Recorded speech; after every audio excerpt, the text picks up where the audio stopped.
25-90ขึ้นไปแล้วเลย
เที่ยมันไฟจริงๆ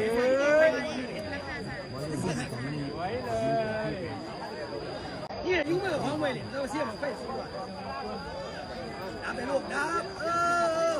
เอาไว้ลูกเอาไว้